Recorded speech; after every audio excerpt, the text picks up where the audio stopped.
السلام علیکم۔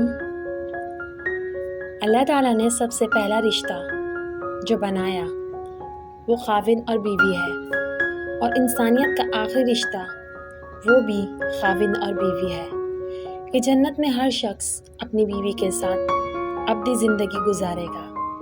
اللہ پاک نے قرآن میں میاں بیوی کے بارے میں ہزاروں آیات اتاری اور باقی دوسرے رشتوں کے لیے چند آیات اتاری۔ اللہ کے نزدیک سب سے اہم رشتہ خاوند اور بیوی ہے۔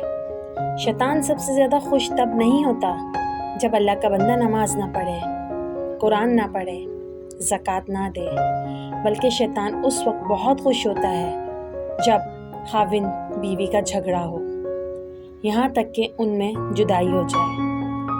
خاوند بیوی کا رشتہ ایک عظیم رشتہ ہے، اگر ٹوٹ جائے تو پوری نسلیں برباد ہو جاتی ہیں۔